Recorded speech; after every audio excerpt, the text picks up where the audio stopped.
Namaskar. Hello and welcome to PGurus channel. I'm your host 𝙒𝙖𝙩𝙤. Joining me today is Sumit Peer, and Sumit is going to give us the latest on what is happening in Pakistan.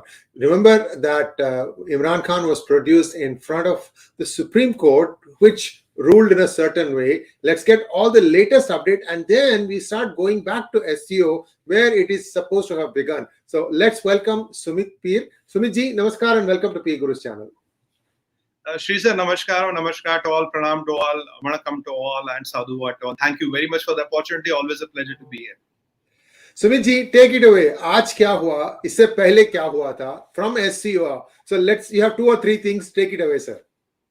Okay, sir.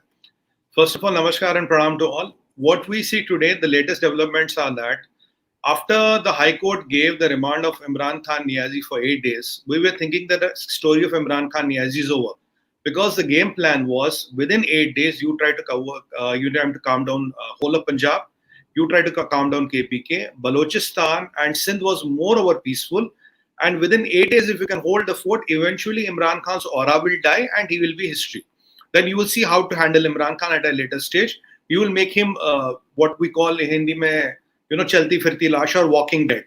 That was the game plan, what was in the mind. And at the parallelly, we know they were also planning to declare PTI as a terrorist organization. So by the virtue of that, Imran Khan will be the terrorist in chief. From executive in chief or the Prime Minister of Pakistan, he will become the terrorist in chief. That was the bigger game plan. Now what happened is three important things which are here to mention before we go into the context and before we go into the details. First thing is, they did not expect people to come in such quantum out. That is point number one. The kind of arson and violence we have seen in Pakistan is point number two. Point number three, and which is the dangerous point, is that all the people in Pakistan, moreover, I would say around 10 crore people. 10 crore people is around, how much is around 100 million people, broadly talking about, right? They are weaponized. These may be legal weapons, these may be illegal weapons. That's point number three. Point number four, Pathans of KPK, when the news broke out, they said, we are coming to Islamabad, we'll go to Lahore, and will not let this happen. And who are Pathans? Pathans are the race who are very loyal to Afghani Taliban, who have some loyalty to 𝗤𝘗𝑖 and by default, in every Pathan's house, you will have a AK-47 or you will have a Kalashnikov. That is like we have oil and ghee in our house. In a Pathan's house, you will have this. This is a natural. They even have RPGs. They have these grenades. They are very heavily armed. And in KPK, there is no need of a gun license. There are, bazaars where you can go and buy a gun of your choice. And there are those Russian guns and some copies and all that dirt cheap. So when these Pathans started happening, that could be the turning point. Now, incidentally, one more important thing happened yesterday. Quetta, Peshawar and Lahore's corps commanders stopped taking orders from Asim Munir. That is another thing which happened. They said, we'll not take orders from you. Now, the naval chief and the armored chief are saying, we will not take orders from Asim Munir. Now, till yesterday, we did not know. Even today, we don't know where is Asim Munir. Yesterday, pictures emerged in him in Qatar, then pictures emerged in UAE. We don't know where he is. And in last 48 hours, when this fiasco started, there are reports of around 40 to 50 chartered planes. Some reports even go and say 150. I mean, let's be, pessimistic. 40 to 50 chartered planes have taken out of Pakistan. Most of them have gone to UAE and most of them have gone to Europe. I think it's 80-20. 80% is, Middle East and 20% is Europe. Who is in these planes? We don't know. Where is Bilawal Bhutto Zardari? Where is Hina? We don't know. Where is she? And there's one more important development which happened. Yesterday, a Ukrainian military plane landed in Pakistan. What is it carrying? What is inside the plane? Why does a Ukrainian military plane need to land in Pakistan? We don't know. That's another mystery which has evolved. The elite of Pakistan, as you know, they have dual passports. They have started fleeing the country. These chartered planes are when people are fleeing with their wealth and going to safer destinations. So that was one more tipping point. And after that, what happened is, we have seen people coming out and challenging army and Asif Munir in open. We are not scared of you. You want to shoot us, you want to kill us, do. But at the same time, we have to realize one important thing. When you see Lahore Corps Commander's house was vandalized, when Lahore Governor's house was burned, And if you see carefully, when even the GHQ was attacked, we don't see a lot of resistance coming from the Pakistan army or the police in these areas, because they don't want to fire at the people. Because if you start firing at the people, people will retaliate, then it's a bloody war. And a few thousand people have to die. That's a very dangerous scenario, which Pakistan can even go into it today. So what happened? Now around this PTI claims that 35 of our people are dead. And there are around few hundred which are injured. Now, as per sources, army has more casualties. Army and police have more casualties because yesterday evening, people started firing at these what do you call those Police posts? no these people, rangers. People started firing at the rangers. Now understand, firing is no big deal in Pakistan. Everybody can fire. They have these cars where it is written protected by AK, protected by Glock, protected by all this. So what army or the police was waiting to, if somebody fires a RPG or somebody uses a hand grenade and all, that will be classified as an act of terrorism. That will make their game plan easy. Now PTI is using RPGs and grenades against the Republic of Pakistan because firing is no big deal. It's okay. It's just okay. They can just fire. It's Pakistan. So they were provoking Pathans. Pathan says, you don't force us to cross the red line. But the problem is, there's one more technical problem in it. The technical problem is, police and army is Sunni, Muslim, Punjabi, 95% of it, when I talk of Punjab. And the people who are protesting are again Sunni, Muslim and Punjabi. So how will a son kill a father, and how will a father kill a son? How will a brother kill a brother, or a brother kill a nephew?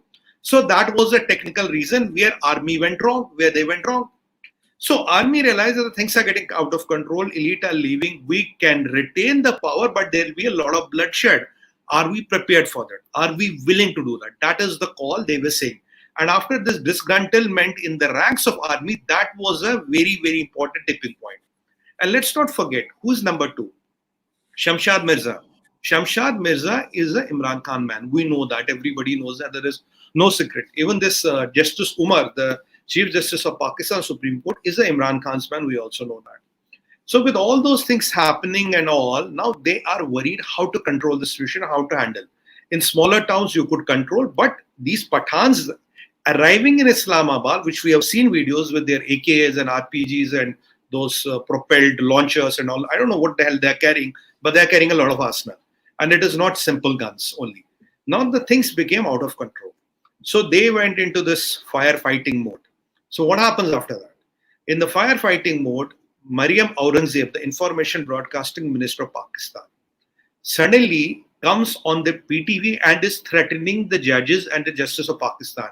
If tomorrow these protesters enter your house and burn down your house, don't hold us responsible. At the same time, 111 Brigade. 111 Brigade is the brigade which is used to do all the coups in Pakistan. All the coups in Pakistan was done by 111 Brigade. So when you move 111 Brigade in Pakistan, Lahore, or even you move them out of Pindi, you can assure that the coup is in the air. 111 Brigade was moved to Supreme Court. Maryam Aurangzeb is on record. There's a video out there where she is threatening the judges. But the Supreme Court of Pakistan suddenly said, we want Imran Khan to be presented in 1 hour.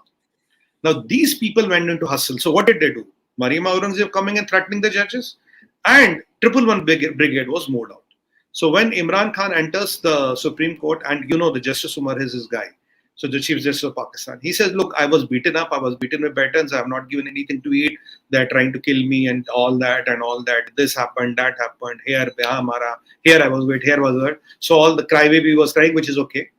Now the Chief Justice of Pakistan says this arrest is illegal and he should be released immediately.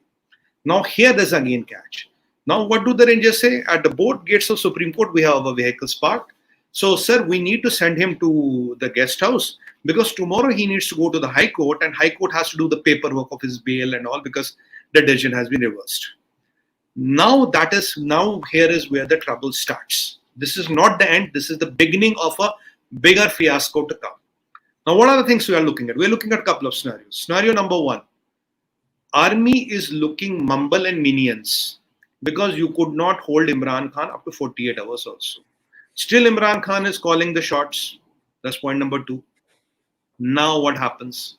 What is 111 Brigade going to do? We don't know. So, when they take him to the guest house, will he live? Will some unprecedented thing happen?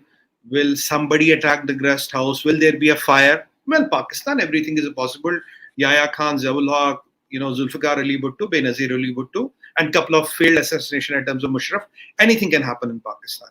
Can they afford that? No, they cannot afford that because people are on the road. So they don't have that as a very viable option. They have that as an option, but it's not a very viable option. So that is what we are looking at this scenario.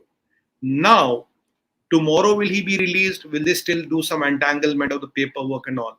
What was the clarion call of Imran Khan's lawyer yesterday? His lawyer was, don't be scared of martial law or Asim law. Asim Munir. Where is Asim Munir? We don't know. Will Asim Munir hold the power? We don't know. Will Nadeem Munjim support him? Nadeem Munjim is the head of ISI. And this dirty Harry, so-called dirty Harry, works under Nadeem Munjim. Where is their pushing? Is Shamshad Mirza going to take over? We don't know. But what I know that when you mobilize the 111 brigade, you cannot mobilize it without the permission of Shamshad Mirza, which is number 2. You cannot mobilize them. Has Shamshad Mirza turned over? We don't know. So there are a couple of things which we are waiting. Now Imran Khan is out. He's more dangerous. He's more venomous. It is his chance now or never. If he fails now, he will not live to survive another day. So he will go for the kill. Now what are the options? Look. Before you expand on that, just 1 second. Yeah. Viewers, can you please like this video? This is stuff that has evolved rapidly over the last 72 hours. I had put a monologue actually showing the gate of Shehbaz Sharif's house also being burnt down. I don't know if they touched the main house, the front office and the gate was burnt down also. But more importantly, viewers, please like this program. We need 10 times the number of people who are watching this program to watch this, because Sumit ji has actually assembled and he's going to present us a new theory in just a few minutes. You want to really listen to it and you want to make sure all your friends and family listen to it. Very, very compelling story. Very, very compelling line of events that we are going to connect the dots. Please go ahead, Sumit ji. Sure, sir. Thank you, sir. Now, what happens is, what does this 111 brigade have as options? Now, what is Pakistan about? Whether we like it or not, it's the army of Pakistan. What is the size of army of Pakistan? 500,000 people. What is the population of Pakistan? 250 million. Half of them have guns. So can 500,000 stop to, let's say, 100 million? I take 100 million. No, they cannot stop. So what is it going to happen? Will it be a fiasco? Will it be a Rwanda? Will it be blood on the streets? Well, in Pakistan, every 4 years it happens. We won't be surprised. But this time, what is on the stake is the credibility, stature, and stranglehold of the Pakistan army. Pakistan, the only tactical asset for everybody who feeds Pakistan and keeps Pakistan alive is Pakistan army. It's not a politician of Pakistan. Politician of Pakistan is dispensable. You can get a new one. You can keep him for a few months, get a new one. There are too many puppets available in the puppet market of Pakistan, which you can put as the prime minister and president and all. So it's not important. But what is indispensable is the Pakistan military. Now, Imran Khan today is in the guest house. His family can meet him. His supporters are happy. But if you ask me, having watched Pakistan for so many years and knowing the geopolitics around, is he safe? No. Because there are a couple of reasons behind it. He's against army. He's against ISI. He's against Chinese interests. Now, if he's against Chinese interests, so he is pro-American interests. So whatever does not work for Chinese is a pro-American interest. That is also a reality of life we have to know. Now, how does army, how does army hold its stature? The only one option which is left is martial law. Martial law is where you bypass the constitution and army takes over. So Asim Munir can be the president of Pakistan in next 24 hours, 12 hours, 14 hours, I don't know. Maybe next 3 hours, I don't know. And then his quadri of men will be a finance minister, or he can even retain these people. So Bilawal Bhutto, who was here tom-tomming us and warning us, he will be jobless. Hina Rabbani Khan, Sharifs, they will be all jobless. Will they live in Pakistan or will they flee? Anything is possible. Will they be put in a jail? Maybe yes, maybe no. So this is the option what army has, and they have to use this card now and ASAP. Before Imran Khan gets out, before he hits the street, before he talks of the long march, before he mobilizes much bigger crowds. But the challenge here is, before the time you don't get a green light from the White House, no martial law can be imposed in Pakistan. You need Americans to be with you. They have to support you with it. Will Americans support you? That's a question mark. What is at stake? What do they gain? What do they lose? What is the position of India? What is the position of China? And what is the position of Iran? There are a couple of things which we have to anticipate. Now let's go a little bit in the backward how this all start, because all of you must be amazed and wondering, who the heck will do operation like this? Are you amateurs? Are you from kindergarten? You know what fiasco is going to break. When I know your position, you know your position 10 times better than me. But are you an idiot to do it? I don't know. As per some of the reports, one of the, one of the core commanders, I think it was Quetta Lahore, he said, I want this, sorry sir, I'm using a bad word. I want this asshole not to do it. So he's talking for Asim Munir here. So the Army chief and the Navy chief wants Asim Munir to go. So there are a lot of conflicting forces, powers and actors working there. We as India, our vigil is high, our borders are on high alert, BSF, Army, Navy, Air Force, our bases in Tashkent, our tacit, practical assets, all on our high alert. We are watching this situation carefully. It's an internal affair of Pakistan, but we are concerned because things can go anywhere. On this release of Imran Khan is not a good sign. This does not offer stability. If he was in prison for 10 days, the things would have died down. It would have gone back to the Pakistani way. Now we have people on the roads, we have people with the guns, we have people who are ready to die. It's a very dangerous situation which has prevailed, and even it can be a problem for India. Now, where do this all go? I was talking about the timing. What is the most important part? How did this all happen? Remember, there's this gentleman called Gang, Qin Gang, the new Chinese foreign minister. After SCO, he spent 3 days in Pakistan doing what? What will a foreign minister of a China do in Pakistan? There is no business in Pakistan. There is no work in Pakistan. You are exporters of terror. You are jihadis. You are radicalized people. What is the Chinese foreign minister doing in Pakistan for 10 days? And ladies and gentlemen, mark one statement. What was his only statement? We want to see political stability in Pakistan. So when you talk of political stability in Pakistan, did Asim Munir jump the gun? Did he cut a deal with Chinese? Look, this guy is, because Chinese don't like, Niazi. He was the one who said that let's order CPEC.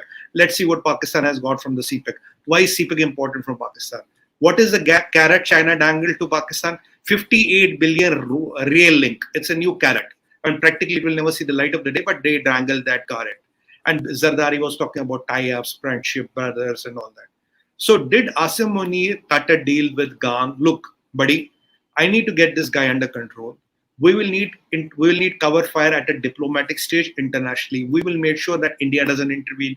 We'll make sure other forces do not intervene. Can you give us that cover fire? Maybe the Chinese guy said yes, because he has nothing to lose. Now there's one more tangent I'll take you slightly after that. So within 24 hours of Chinese foreign minister leaving, they go for the kill. Why do they go for the kill within 24 hours? Where was the preparation on the ground? We abrogated 35A and 370. We had preparation on the ground. It was months of planning. We did a surgical strike on PFI. There was months of planning. We have done a lot of high-profile operations and a lot of many things, but nothing was in India because we do planning, we do execution, we have people on the ground. Why did Asim Munir go for the kill when his core commanders were opposing it? Did Chinese bribe him? Did he cut a deal with Chinese? Was he going to get 10-20% commission or 30% commission on this new so-called project? Because Asim Munir also wants to make money. Let's understand, every general in Pakistan wants to make money. You're not there to run the country, you're there to make money. Now there is one more coincidence there. You have seen a trilateral. Bilawal, Qin Gang and Khan Muttawi, the foreign minister of Taliban. Now, what is China's love for Taliban? Why are Taliban warming up to China? What are China's interests? Two interests. First interest is this Uyghurs. If you look at the Xinjiang province, it borders Afghanistan.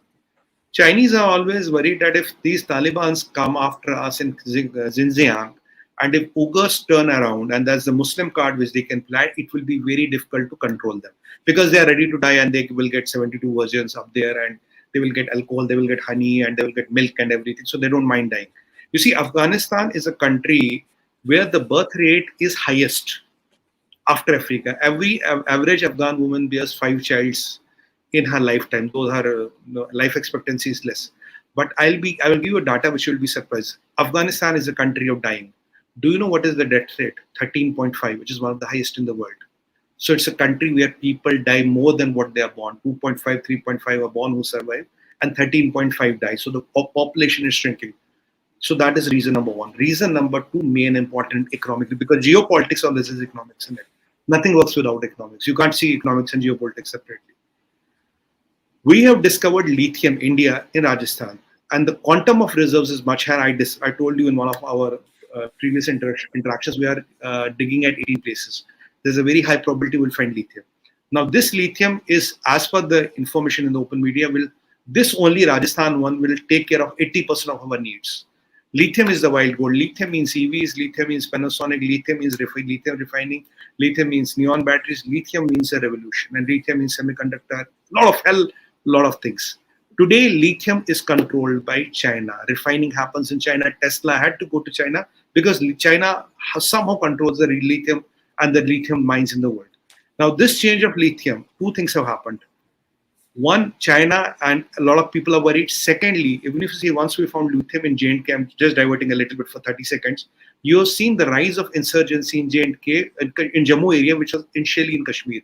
I had predicted this on a lot of channels, including national TV. The lithium will increase the insurgency in Jammu. You see what happened in Punjab, what happened in various things. Lithium is also one of the important aspects of there. Now, Chinese do not want that we should they should be left behind. They went to Afghanis, they wanted to use Bilawal. We want to take out lithium from Afghanistan. Is it practical? No. Is it feasible? No. But Chinese don't want to be left behind in the race. So maybe in the same deal, Asim Munir said, okay, we'll facilitate your entry into Afghanistan. Taliban need money. You can take out lithium from there. They will ensure you they will not intervene in Xinjiang. But I also have a thing. I want to settle this guy. I need cover fire. Can you provide me that? Maybe Queen Guard said, okay, we can kind of help you out in that. And within 24 hours, they go and put their hands on Niazi without any preparation. They literally kidnap him from the High Court using Rangers. Because if you have to arrest an ex-prime minister, this is the job of police. Why were Rangers put into the job? What the hell got Rangers to do with this? Rangers is paramilitary forces. Paramilitary forces don't arrest people. They don't whisk away people. And the way Imran Khan was whisked away, they were breaking the window panes. They were breaking through the court. They wanted to send a message, look, we are all powerful Pakistan military. We can whisk away people from the court. You let be the ex-prime minister of Pakistan, but we can still whisk you away. We can abduct you. We can hold you by your hair. We can kick your ass and put you in a car and pack you off to something. As if you go as per the reports, they wanted to send him to a prison in Peshawar where they had plans of executing him through a lethal injection and all. And also my sources tell me that the Pakistani military has the blood samples of Imran Khan, which they never had before. And we know Imran Khan is on a very addictive thing. And some people say he's on cocaine and others. That is also a thing. Now, why do they need the blood samples? Because if somebody is on cocaine, as per the Constitution of Pakistan, as per the Islamic, he's not clean and good. Shafaq and Shafiq, he's not clean and good. So he cannot be a member of the parliament. He cannot be in the politics. They use the same logic to oyster Nawaz Sharif, because you're not taking money. So where are you getting the money? You're getting money from your son and business. So you are not good. You are not, as per those classifications, you're not good and clean. So remember, when Imran Khan got shot, he did not go to any hospital. He went to his own hospital. Why? He was scared they will take my blood sample. They will take my blood sample. They would know I'm on cocaine or not. So Imran Khan is desperate. People are desperate. Army is desperate because they are in existential crisis. The Supreme Court has played its card. High Court is against it. There's a fraction within Army which are pro-Imran Khan. There is against Imran Khan. Within ISI, we have two divisions, pro-Imran, anti-Imran. The core commanders are divided. Pathans are on the road. People are on the road. Guns are out there. And now when Imran is said that the arrest was illegal, what does this practically mean? Then the government of Pakistan and the military of Pakistan were hand in glove against the ex-prime minister of Pakistan. The military wanted to send a message, we are so powerful, we can whack the ex-prime minister of Pakistan and kick his butt. But now within 48 hours, the tables have turned.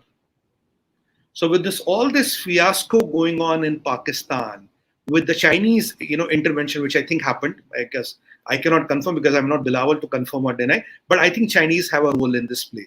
Because somehow Chinese want to also hamper American interests. The more of Chinese interest means less of American interest. It's inversely proportional relation. We all know that. So if you see what was the tipping point, Who is the odd man in the equation? Is Quingang. After Quingang, the hell started breaking loose. If you had to settle Imran Khan, you could have settled him 1 month before, or you could have settled him 1 month after. You went after Imran Khan with no preparation. You had no preparation on the ground. You are an idiot or a buffoon or a gorilla to do it. But I don't think this Pakistan military is so stupid. And this Deti Harry's video was out yesterday, where I think it was Pakistan, it was SP of Lahore or somebody, where he was saying, "Arey, maro, I mean, kill a few of them, set the scores, kill 10, 20 of them, they will know what they're doing." So this is the number we have from sources. Maybe actual dead are more, because internet is not working, Twitter is not working, YouTube is not working, and even mobile internet in whole of Punjab and whole of KPK is not working.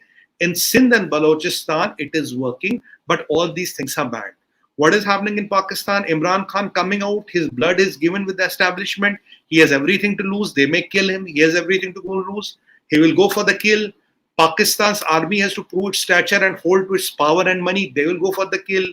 And when the politicians of Pakistan will become jobless and useless, that is what I was saying. Let's not waste time with Billo Rani. Let's look at his latka jetkas, because I don't know how long he will be in the business. So Billo Rani might be jobless after a few hours or a few days. He might have nothing to do, and he can go around with his girlfriend. Though he has a lot of girlfriends, I don't want to get into the names. You all know what I'm mentioning about. So he and his girlfriends can go and enjoy and have good life. And maybe he has already booked his chartered plane. By the way, he owns a plane. He can use his own plane to flee. He has a passport and all. So now I have been always advocating one point for months, sir.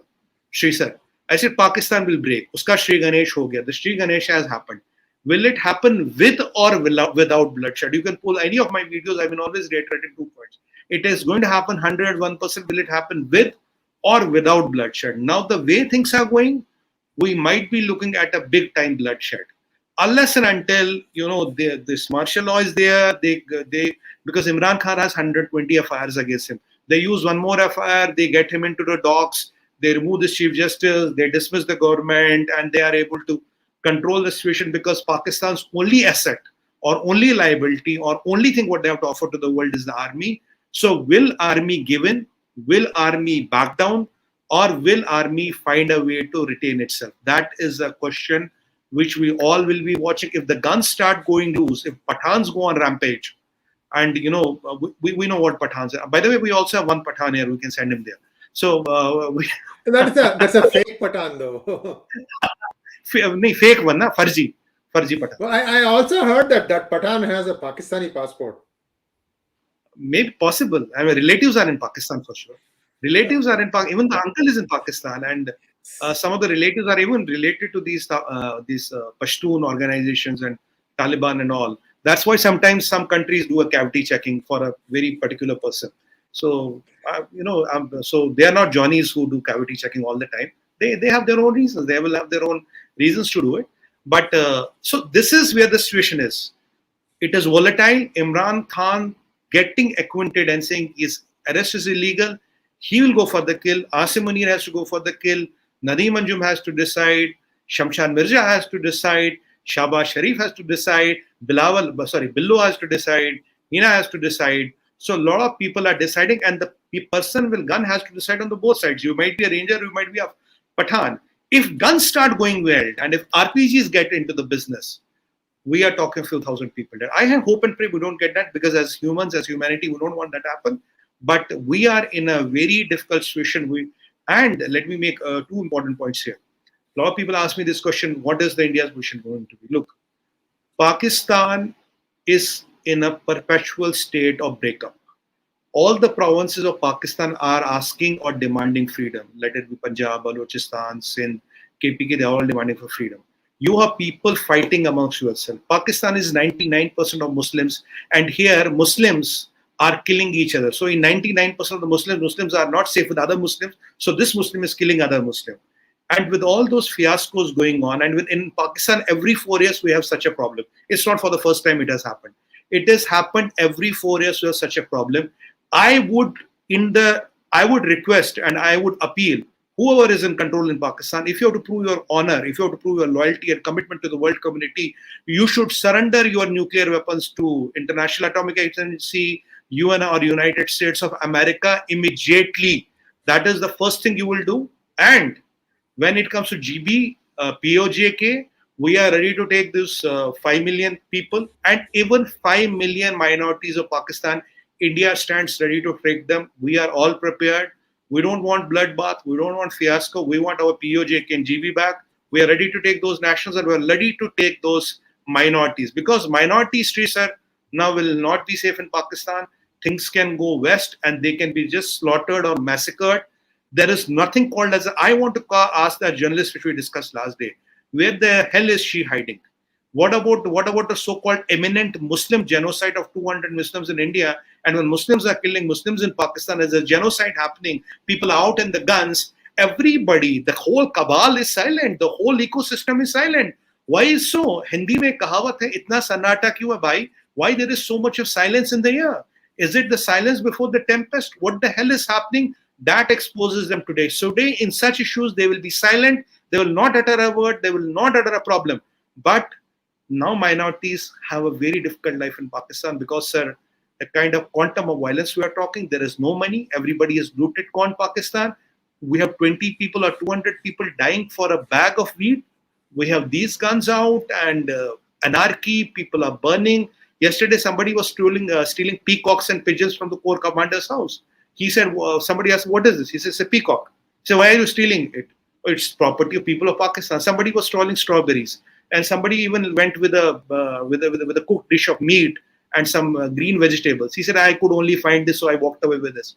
This is what we are talking. When I talked all the time that Pakistani society is highly radicalized and weaponized, now if people wanted to see how logical or practical my theory is, you all must have seen the visuals, sir. Ladies and gentlemen, you must have all seen the visuals. When you see these visuals, you will see what I have been trying and warning for months and years now. This is what is going to happen. But the good news is, or the rainbow, so the gold at the end of the rainbow is Pakistan is going to break. And I asked a lot of people one question. I said, guys, Sri sir, nobody answered me that. I will repeat on your channel. I repeated on national TV yesterday. I said, Rothschilds had been to Pakistan. Then International Atomic Agency went there. And after next day, in a day or so, there was a caravan of around 50 cars, which started from the American embassy and went to Paradise Point. What is Paradise Point? Is one of the biggest nuclear facility of Pakistan. This convoy was protected by rangers with all black, glasses nobody could see through. This went inside Paradise Point. I've told this on Pakistan TV also. Nobody answered me on YouTube, and nobody answered me. And after some time, they came back to Pakistan. They came back to American embassy. What was in those cars? Who was in those cars? What went there? Or what came out of there? What came out of there? And we know President Biden has already hinted that Pakistanis might not have a lot of control of nuclear assets. So was this a preparation which was done? Did Shahbaz Sharif sell its soul to Rothschilds? And let's not forget, Rothschilds are Jews and you are staunch Muslims, Ummah, Islam, and you are cutting deals with Jews. Your arsenal might be with Americans. President Biden has indicated that.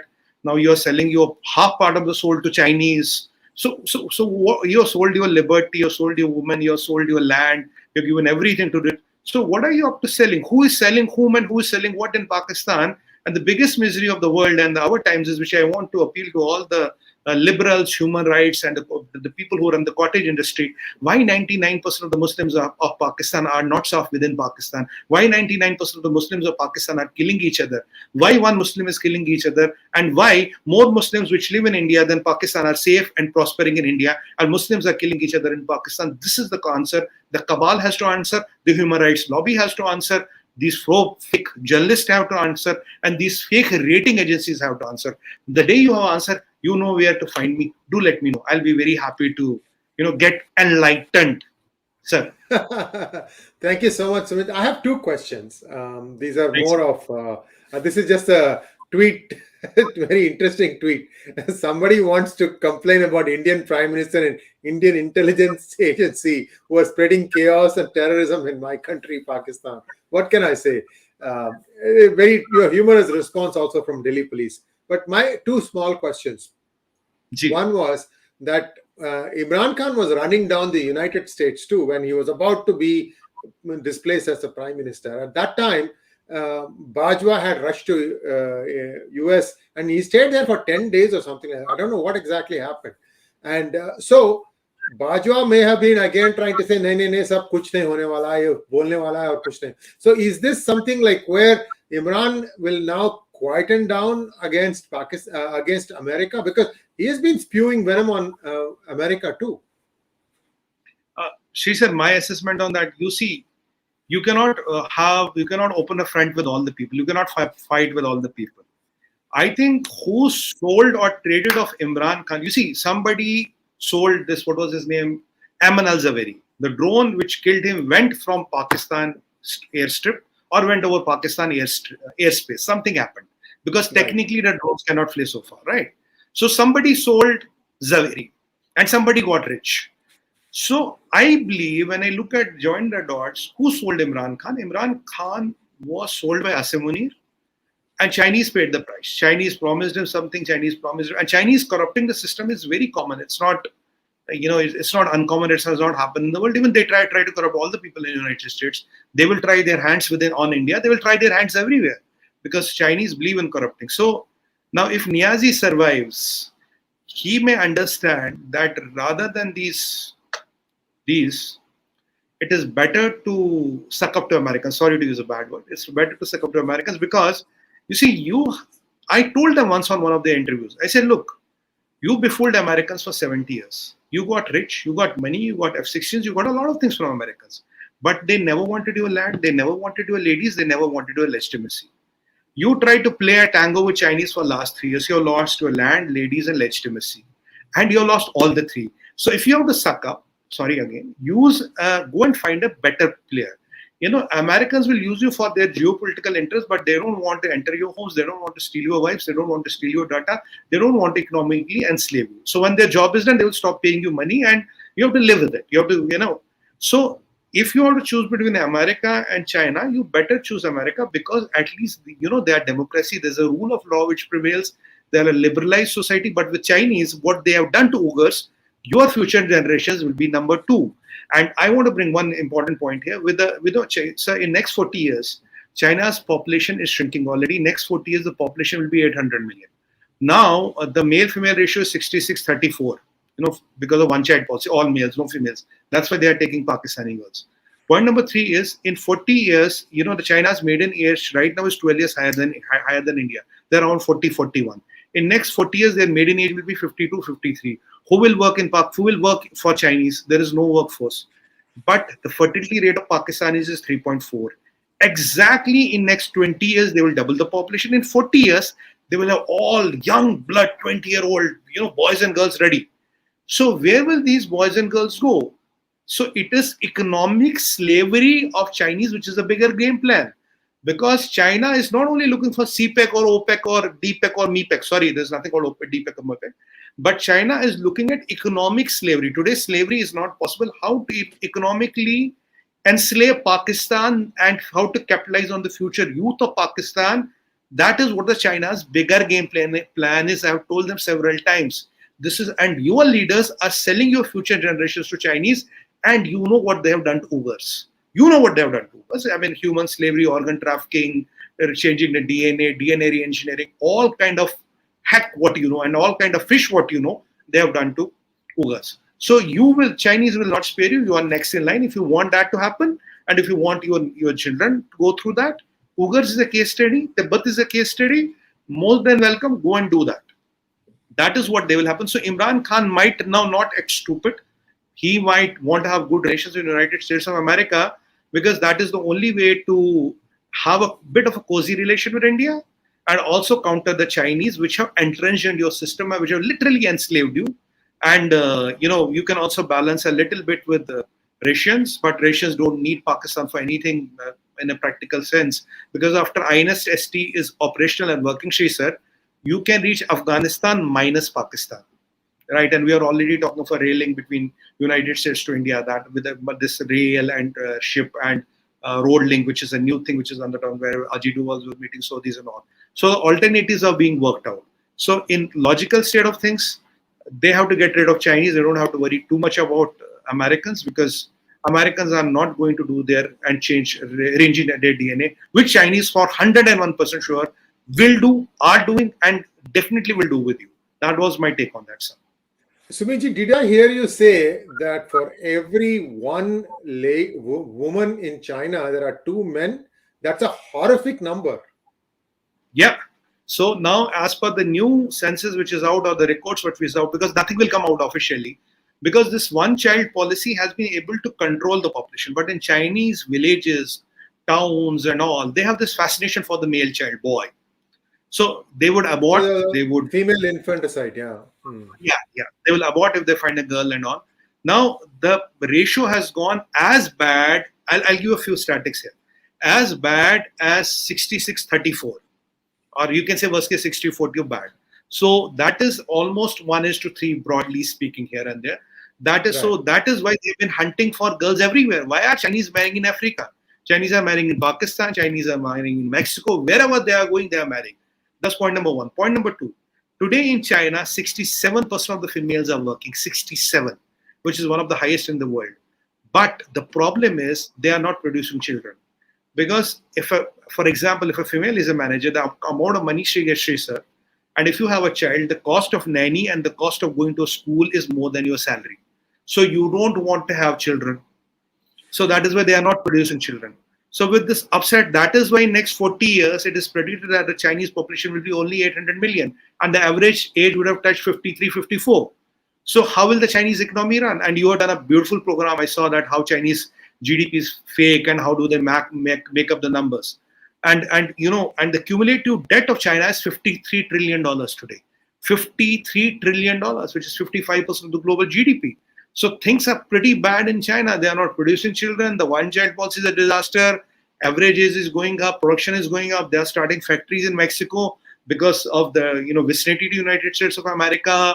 Transport costs are going up. There's a lot of things which are going in China are absolutely wrong. And I watch China very carefully. And because I am willing to stretch my neck out, which I've done a lot of times. I think, Sri sir, the biggest facade of your and my life, which we have seen, is the Chinese economy. There's not a bigger facade than this. There's nothing which can be created bigger than this. Is the biggest facade. And so-called PLA is invincible, which we as Indians have broken to a considerable extent. So these are the two things. The most potent weapon in Chinese arsenal is propaganda.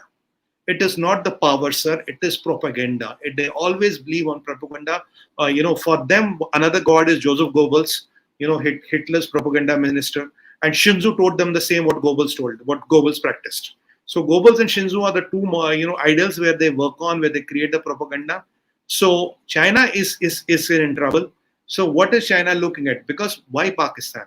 Pakistan, they can control militarily with Air Force, with Navy, and with Army. They cannot control Somalia. They cannot control a Mozambique because PLA doesn't have that firing range, doesn't have that firepower. The Chinese know that. But when it comes to Pakistan, why did they ask Pakistan Army for 500,000 hectares of land? Though Pakistan Army says we've only given the 53,000 hectares officially, but unofficially it's more than 500,000 hectares because they wanted fertile land of Punjab to have food security. China has to import food. Now Africans are not complying with them. PLA doesn't have hitting range there, but Pakistan, they share a border. They can control Pakistanis. They are in their range. They can walk there. They can go there. And why this CPEC? Why does this new rail facade? When the CPEC has not worked, what will this rail link do? When can rails replace those motherships? Rails can never replace motherships. They feed the motherships. For international trade, you need these big container ships which run the international trade. So the concept of this 58 billion rail project is flawed. They want to dangle a carrot so that the military and the leaders of Pakistan get something to show to the people, can befool the people of Pakistan. Arey Baba, bahut paisa, a lot of money is coming. $58 billion, and they can make their money. They can befool them. After 10 years, they'll say, sorry, it didn't work. CPEC 1 didn't work, rail didn't work, this didn't work, that didn't work. By that time, General would have already been living in Canada, so what the heck does he bother? He doesn't bother. Let these people die. Anyway, 200 people dying for a bag of rice and all is again a Guinness Book World Report. By that time, maybe it will go to 400, 600, 2,000. General is happy. General is happy. He has made all the money. I mean, that is how Pakistan works. And I want to ask one question to the whole of the Islamic Ummah. What the hell is wrong with you? Why Muslims are killing each other in Syria, Azerbaijan, Algeria, Morocco, Mauritania, Pakistan, Afghanistan, ISIS, Al-Qaeda, and you say there's an imminent Muslim genocide happening in India? Where the hell? Where? Can you give me show me two examples? Where is this genocide thing coming? And if what is happening in Pakistan is pelvicide, then we have a genocide in India. I mean, what the heck? You can see the blatant propaganda. And in press index, we are rated below. In hunger index, we are rated below. In every index, we are rated at the last. In Pakistan, Islamic Republic of Pakistan is rated higher than us. And this is what Islamic Republic is. Sir, I have a fundamental question here. I'll take just 1 minute now. Now, if you talk of Islamic Republic, in Islam, there is nothing called republic. In Islam, there is nothing called democracy. So you can be Islamic country or a republic. You can't be both. So if Islam and democracy are oxymorons. And thirdly, how can women in Islam, women don't have a voting power? And how can one woman have one vote and one man have one vote? As per Islam, I think it's 2:1 or 3:1. I think 2:1. So two women have half a vote. So when two women vote, it's one vote. So democracy, equal rights, human rights, this doesn't exist in an Islamic setup. So Islam has to be autocratically run, like Saudi Arabia and all are run. So what is this Islamic Republic? Islam, democracy, women's vote, they don't exist. So fundamentally, what if I can conclude by saying your goddamn source code is written wrong?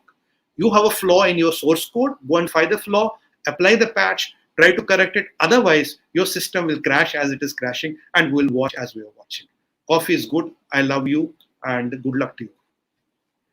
Thank you so much, Sumit ji. Let's take a few questions now. I know you have to, you probably have another program, but let's see how quickly we can go through the questions. I can stay a little. Yes. No problem. Let's have the questions now, please. One request, if you have not liked this program, please do like it. We have about 2,200 people watching the program, but only 700 likes. It should actually be one-on-one. And that would make a huge difference because we have very important questions. And Sumit ji is staying back to answer all your questions today.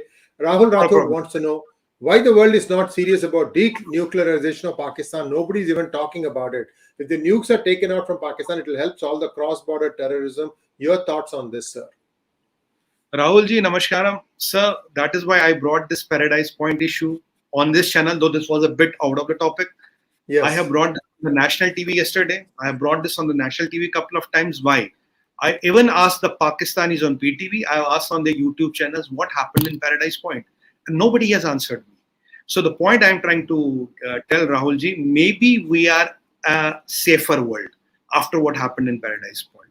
And President Biden has hinted, Sri sir will know, that the nukes of Pakistan are not fully under in Pakistan's control. So the access codes, what I know, the access codes are controlled by Americans, and maybe even the physical nukes or the those enriched cores, are they still with Pakistanis? Are they not? We don't know.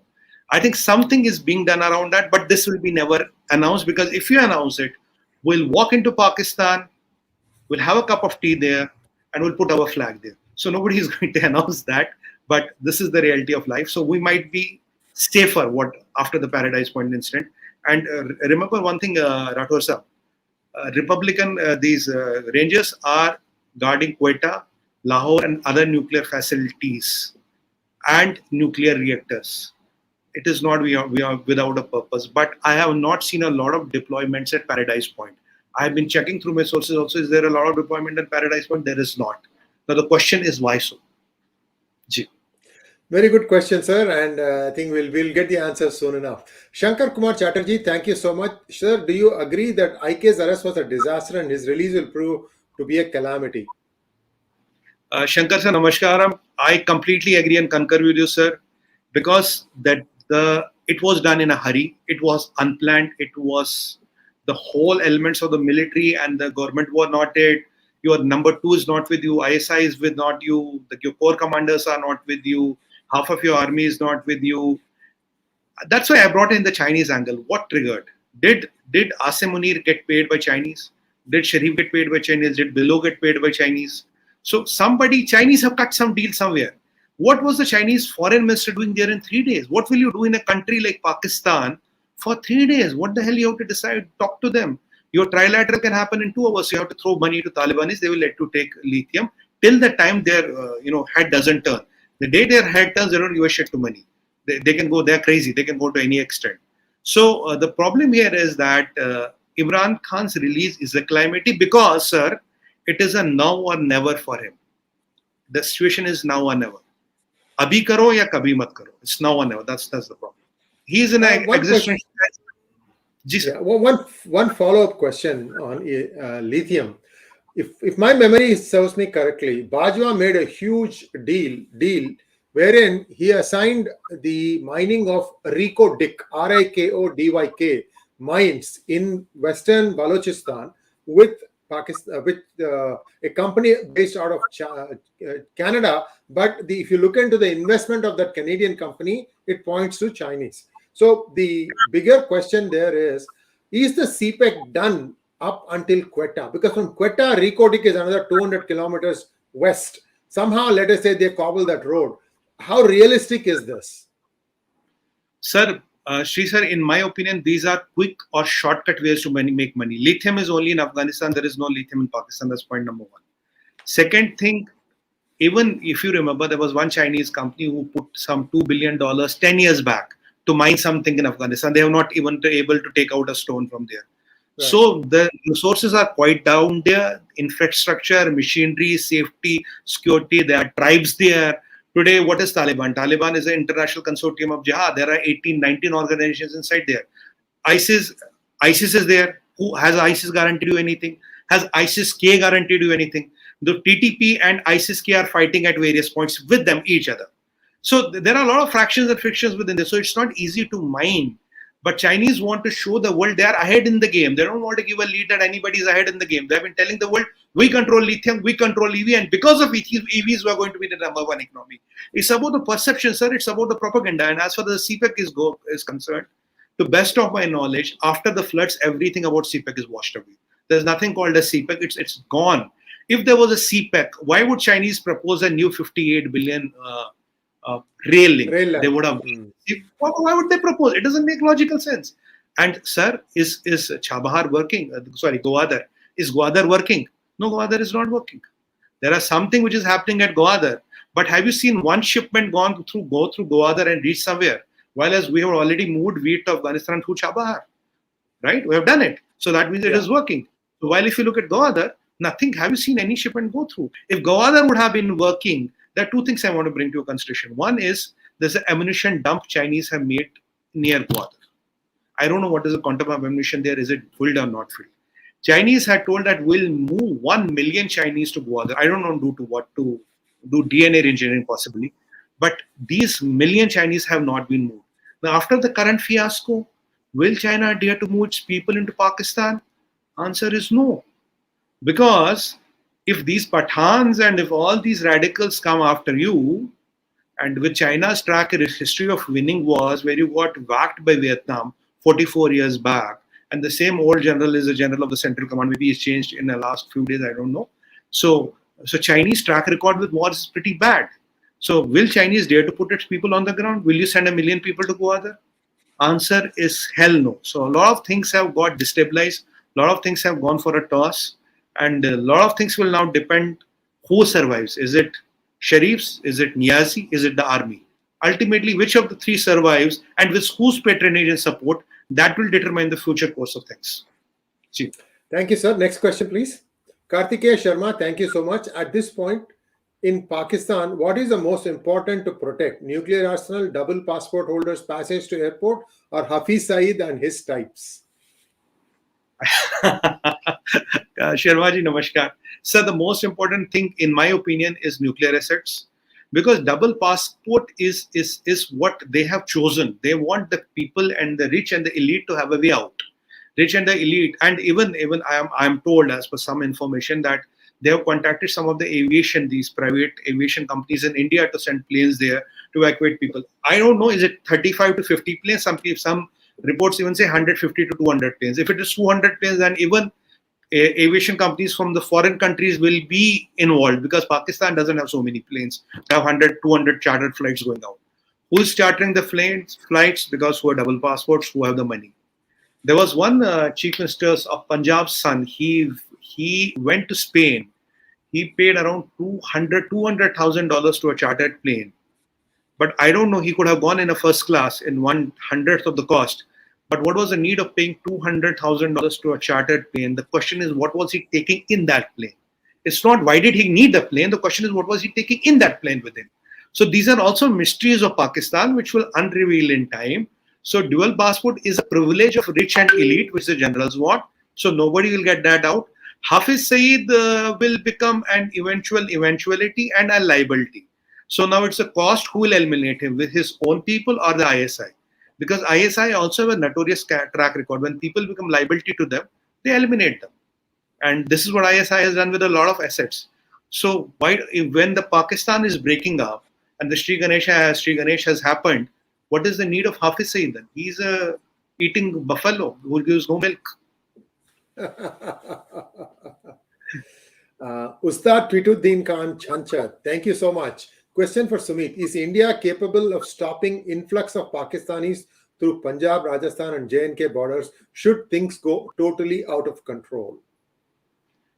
Sir, namaskaram. You see, if the worst scenario hits, when we are talking of thousands of people dying and the gun wars going on, things can go anywhere then. But today, what I know, and if PoJK and GB, if we look at the people, 5.5 million people and 5.5 million minorities. So around 10 million people and all we can handle, we can accommodate. We have plans for that, to best of my knowledge. But if it is a major refugee crisis and all, what is the plan? What is the backup plan? I think that will be contemplated as we talk. And I think people will be working on that, because things can go south. If I use the American slang, the shit can hit the fan. So I don't know how, when and how it can, because Niazi coming out will be powerful. Everybody is there now in a fight for survival. And there are people with guns on the roads, sir. And the quantum of people is very high. And guns are not handguns. I'm talking of AKs and Kalashnikovs. So let's see where it goes. So it's a tricky situation. Honestly speaking, I'm worried. Magnet Ranga wants to know, is a 111 brigade not shooting out of fear or lack of bullets? Ranga sir, namaskar. Always pleasure to meet you.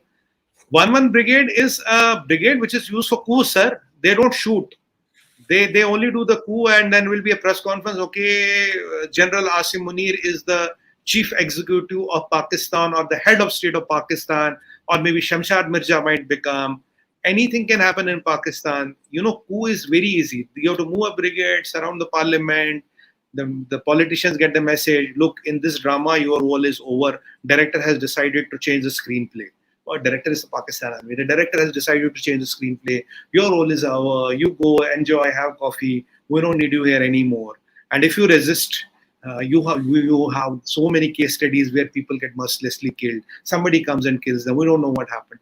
So these corrupt politicians of Pakistan do? They have their planes. They have their dual passports. They will be fleeing to London. Most of them will go to London, because that is the place where you can stash a lot of illegitimate wealth and nobody will ask you questions. Nobody can extradite you. It is not Canada. It is not United States of America.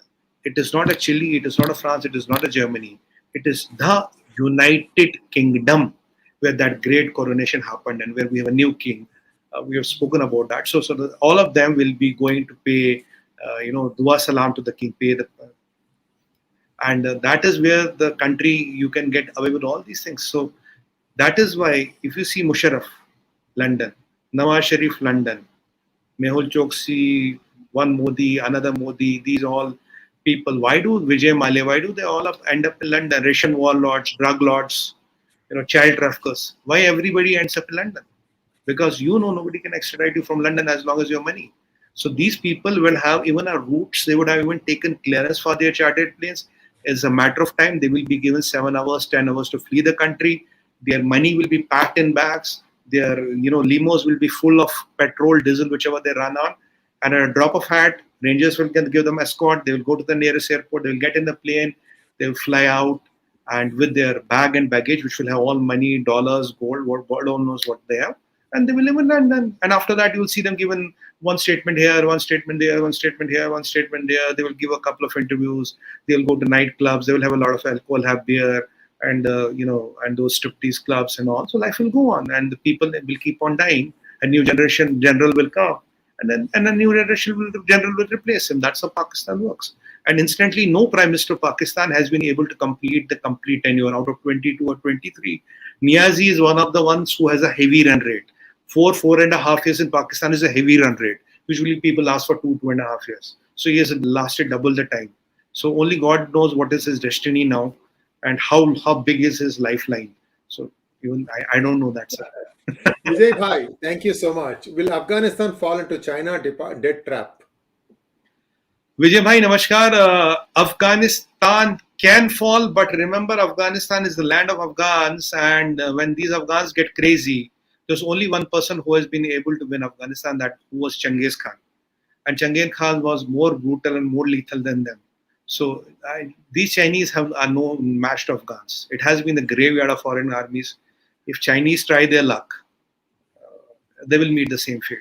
Chinese cannot control Afghans. They are a very difficult and different breed to control. And there are so many tribes, and everybody carries a couple of guns, and they are willing to die. I mean, the person may not have bread to eat, but he will have a Kalashnikov in his shoulder. He will not have no sleepers. He will walk without a sleeper. He will not have bread. He doesn't care. But he will carry AK. He will carry RPG. He will carry those shoulder-held, whatever these are called, Stinger missile launchers or whatever. So they carry that. For them, dying is okay, and they are prepared to die anytime. For them, they are born to die. 13.5% death rate, one of the highest in the world. I rest my case, sir. I heard some story about, just 1 second before we go to the next question. I heard one story. Remember that the Taliban marches into Afghanistan, but a small set of people who they used to be called the Northern Alliance, they managed to escape from this. They go and take up position in this valley, Pinjar Valley, I don't remember that thing. They take up position there, and Panjar, right? Yeah. So then what happens is this has got a lot of caves along the valley walls, so they can go and hide there. They know the place very well. Now, what has happened is, at that point of time, what the Pakistani army thought was that they had all the Northern Alliance fighters on the valley, on the floor, that these guys can go and finish them off. So what happened, I believe, is that there was a command center in somewhere in Pakistan where the Pakistani general wanted to impress his Chinese counterpart and his Turkish counterpart. So all three are sitting and they are watching. He said, watch how my forces will finish off the Northern Command rebels. This is the story. Now, what happened was, that day happened to be a Friday, and the entire Pakistani force is first doing namaz. And the plane flew in from Kazakhstan, and in full view of the, the Turkish and the Chinese general, the Pakistani army got slaughtered. Yeah. I mean, this kind of things. Yeah. These kind of things happen there. So my question to you is, I mean, is Pakistani army even for real? Because I don't know what happened to the Saleh. Saleh was the guy who was the remaining Northern Alliance president. He said that I am the president because I'm the only one left now. And his brother got killed in one of the attacks. There was a counter-attack after this, and his brother got killed, but I think he escaped. Do you have any idea where things are there? Sir, the only thing what I know is Saleh is somewhere in Europe, and he is still trying to control a few things. But the world doesn't know one point. These Pakistanis always thought they tricked Americans, right? They tricked Americans, and they could make all the money, and they could play with the Taliban, both the sides. But they forgot one thing. Why did Americans leave a lot of ammunition behind, and some sophisticated ammunition? Where is that ammunition going to be used against? Who is going to be slaughtered with that? You had a small story. So that ammunition, my dear Pakistanis, is for you. Whom is going to be used against you? Whom are Tehreek-e-Taliban or Taliban going to use against? How is Taliban killing your, what do you call that, special forces of Pakistan, SSF or whatever they are called? How are they getting killed? How are those targeted attacks happening? Why are Taliban getting sophisticated? And Taliban Air Force is also up and running. I don't know who helped them, but the Air Force is also up and running to some extent. So if you think Americans were stupid to leave so much of arsenal there, and the world thought, oh, what a misery, why they could have not destroyed it, and you were jumping with joy, oh, we have liberated Afghanistan, we have done this, we have played the double game. Now, remember, the Papa knows the game better. Next question. Thank you, Supersonic Diesel. Won't China try to move and take PoJK if Pak falls? Sir, China would have no interest in PoJK because PoJK, there are no minerals, there is no manpower, there is nothing what China is interested in. And China would not want to meddle too much with India right now. A lot will depend on what is the position United States of America takes, because Russians are not interested here. China, we know they want lithium, they want to have their control. And who prevails in the war of thrones in Pakistan? Who prevails? We have three parties right now. Who prevails? It is very important. Then we can analyze how do the things pan up, because everything is situational here. There is no one single answer, sir. Thank you so much. Next question, please. Thank you, Prabhat. Many thanks for your generous contribution. I think that brings us to a close of today's episode. Please like, share, and subscribe to our channel. Don't forget to click on the bell button for notifications. Sumit P's Twitter handle is right there across his name. You can follow him on Twitter. And mine is 𝙒𝙖𝙩𝙤𝙤, and we put out 10 to 12 stories. There's some interesting stories that are going to come out that have just come out on PGurus. Do watch them. These are all exclusives. Nobody else is putting out these stories. So do help us on the pgurus.com front also. Thank you once again, Sumit ji. We'll be back on Saturday. We'll come back with an equally interesting topic. Namaskar. Namaskaram, Sam. Thank you to all. Sadhu, all. Pranam.